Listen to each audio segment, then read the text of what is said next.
पावभाजी बनवण्यासाठी 2 कापलेले बटाटे, 1 शिमला मिर्च बारीक कापलेली, 1 कापलेला टोमॅटो, थोडीशी फ्लावर मी गरम पाण्यातून उकळून घेतलेली, थोडासा कढीपत्ता, 1 कापलेले गाजर.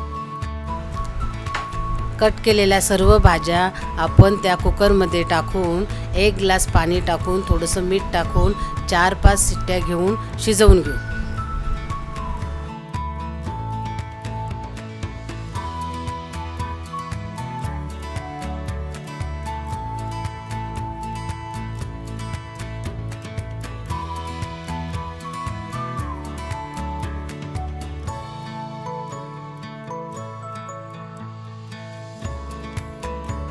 कुकर थंड झाल्यानंतर त्यातलं पाणी एका वाटीत काढून घेऊ. नंतर पावभाजी मॅशरने आपण त्या भाज्या मॅश करून घेऊ.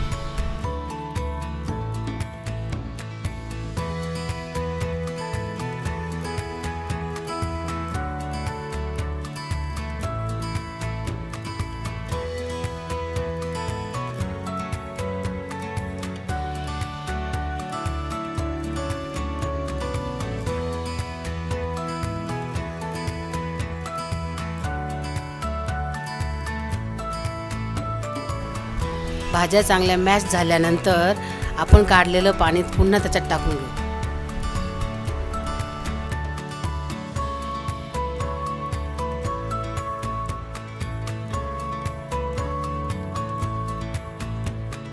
आता आपण पावभाजीसाठी मसाला तयार करून घेऊ. मी मिक्सरच्या भांड्यामध्ये लसणाची चटणी पिसली होती. तेच मिक्सरचं भांडं मी घेतले आहे. ती चटणी कशी केली ते आपण पुढे बघणारच आहोत. त्या भांड्यामध्ये 2 कापलेले कांदे, 1 कापलेला टोमॅटो, थोडासा कढीपत्ता, थोडीशी कोथिंबीर टाकून ते आपण मिक्सरला बारीक वाटून घेऊ.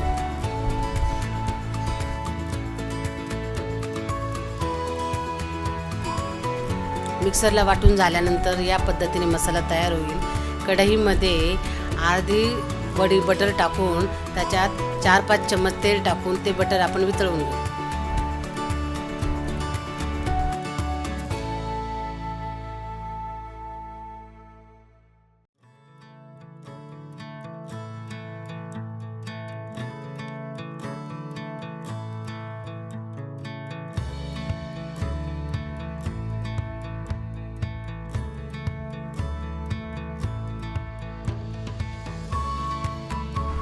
बटर वितळल्यानंतर त्यात थोडासा कढीपत्ता आणि केलेलं वाटण टाकून ते आपण चांगलं परतून घेऊ.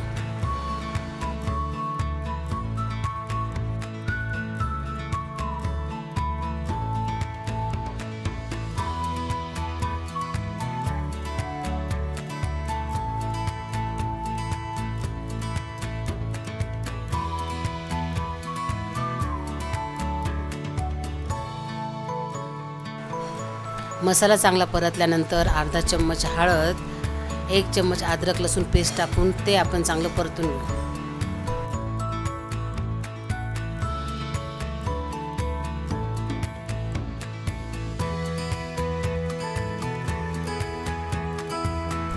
अद्रक लसूण पेस्ट चांगली परतल्यानंतर त्यामध्ये 1.5 चम्मच लाल तिखट, 1 चम्मच गरम मसाला आणि 10 रुपयाचा एव्हरेस्टचा पावभाजी मसाला टाकून आपण ते चांगलं परतून घेऊ.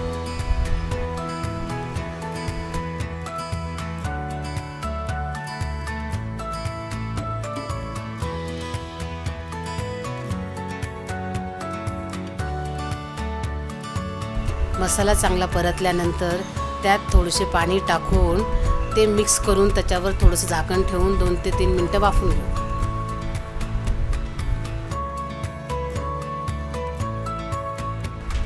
2 ते 3 मिनिटानंतर झाकण काढून आपण मॅश केलेल्या भाज्या त्यात टाकून आपण ते चांगलं परतवून घेऊ.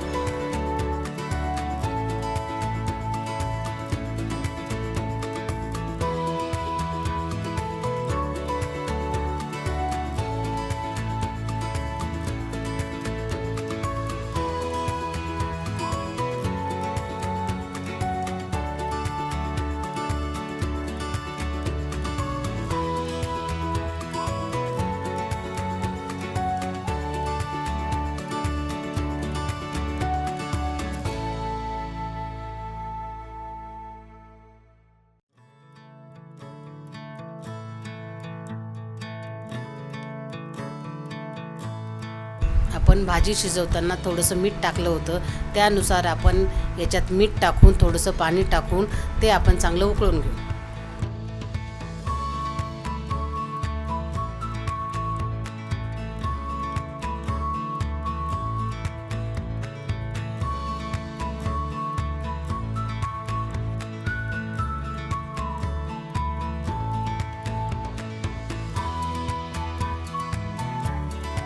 चांगली उकळी आल्यानंतर थोडीशी कोथिंबीर टाकून आपली भाजी तयार.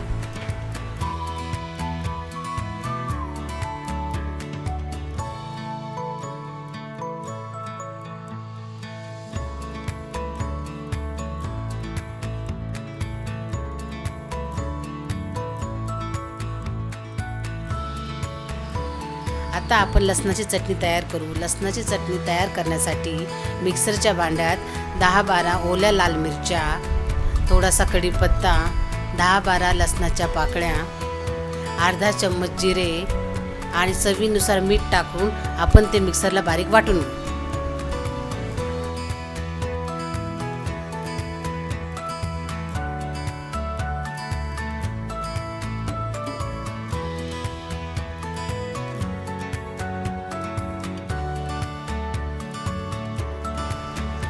मिक्सरला लाल मिरच्या, लसूण थोडासा बारीक झाल्यानंतर त्यात अर्धा लिंबाचा रस आणि थोडंसं पाणी टाकून आपण ते बारीक पेस्ट तयार करू.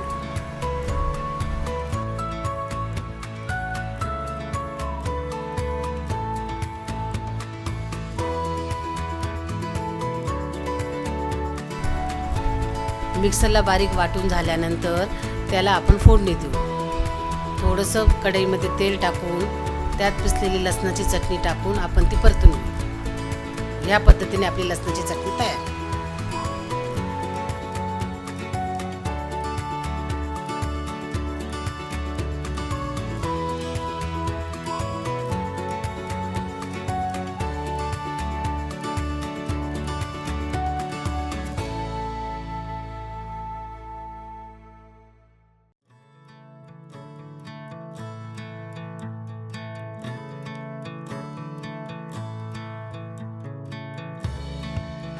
लसणाची चटणी तयार झाल्यानंतर पाव आपण गरम करून घेऊ. पाव गरम करण्यासाठी तव्यामध्ये थोडेसे बटर टाकून ते आपण वितळून घेऊ.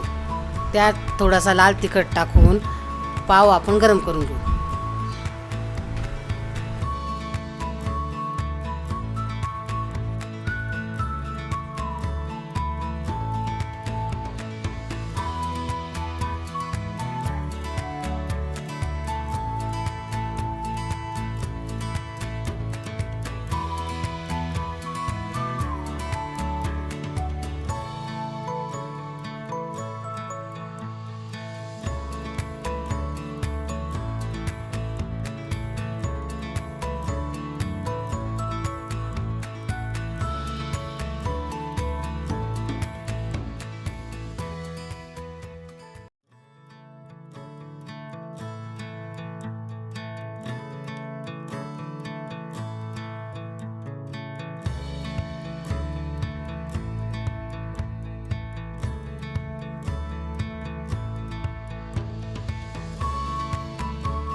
आपली पावभाजी रेसिपी तयार.